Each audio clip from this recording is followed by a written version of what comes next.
It has been a rough stretch for the Mets, who have lost 8 of their last 9 games, and they were nearly no hit yesterday. It's hard to believe this is the same team who played so well earlier this season. Let's break all this down with Tyler Ward, who's joining me in studio. Tyler, let's start with Juan Soto. Soto has not been having the season Mets fans expected when he signed that massive deal this offseason, and he was booed at Citi Field yesterday. So was that justified? I mean, I'm never one of those people that heavily advocates for booing the fans. Usually I'm going to bat for the players, especially be like, don't go ahead and do that because that's only going to put them in a negative mindset. But at the same time, when you look at those Citi Field prices, I mean, it's $40 for parking alone. And then you mean to tell me you go out your way to attend a game and they get one hit where they don't get their first hit until the 9th inning? I can understand the frustration, because at the end of the day, the fans make the team. So you have to view it in that aspect. And while I am not, again, a heavy proponent of booing against a guy like Juan Soto in his first year on the club, let him get acclimated regardless of the dollars. I do understand that rightful counter, though. If you're spending your hard-earned money to attend games, then you should be able to at least voice your displeasure when the team isn't performing well. Sure. But I do think with Soto, I feel like the expectations are so high immediately, and you're going to have to kind of ride this out a little bit because he's going to be here for a while, and I think he'll have those ups and downs, and hopefully at some point we'll see that superstar that we've seen in the past from him. Oh yeah, again, it's year one with Soto. We've seen a lot of good out of him. We talk about him right now as if he doesn't have the most home runs on the team with 26 or so.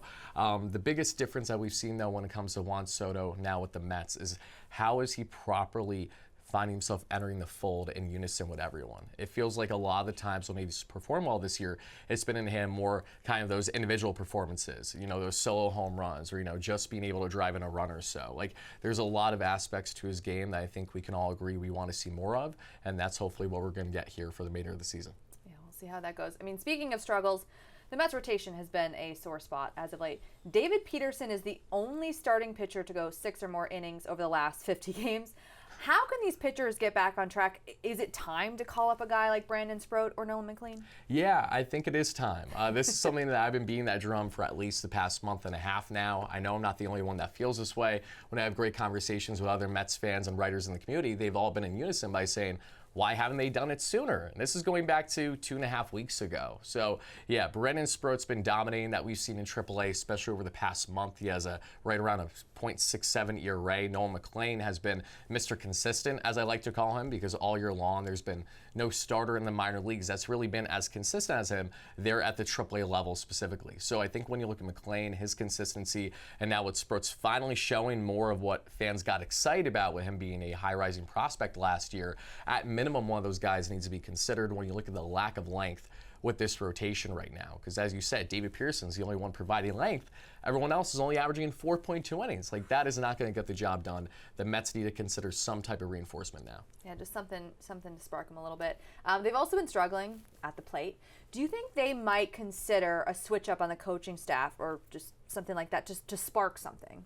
Yeah, I mean, the fans want to switch up when it comes to the coaching staff, no doubt. And usually they want that after, you lose your first 5 games of the year, so you don't want to take it to heart every single time. But in the case of right now, there are some reasons to justify maybe why the Mets should make that move. And David Stearns is not a president that usually acts in short-term reaction, especially with the fans. So the last thing that we should expect is the Mets to inevitably part ways with, say, one of their hitting coaches, which have been in a lot of those hot-button topics like Eric Chavez or Jeremy Barnes. But I think the criticism is not only noted, but something needs to be held accountable when it comes to this team, and for a couple reasons. We know that they've had their struggles, but offensively specifically, that has been a glaring hole for them all year long with runners in scoring position.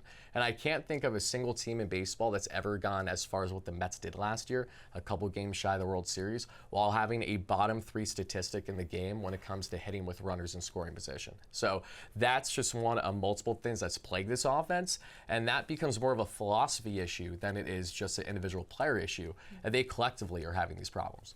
Yeah, absolutely. And if there ever was a time when the Mets really needed to turn around, it's now, which might be a struggle because they're heading to Milwaukee for a 3-game set with the Brewers, who currently own the best record in baseball.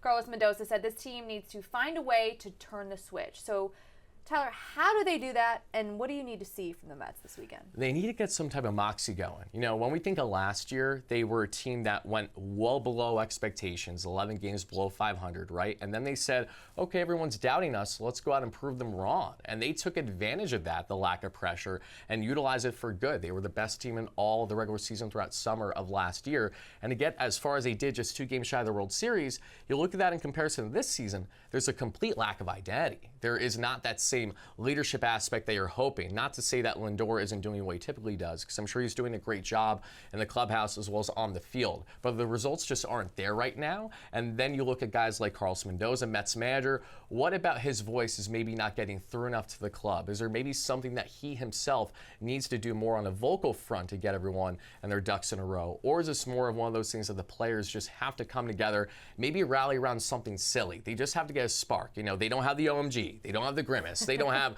the rally, you know what, all these different things that they could utilize. So I think that they just need to find something to stick with, but to actually use it for good the way that they did so last year. Yeah, and they know they've done it before. They've kind of gotten out of these slumps, and we'll have to see how it goes.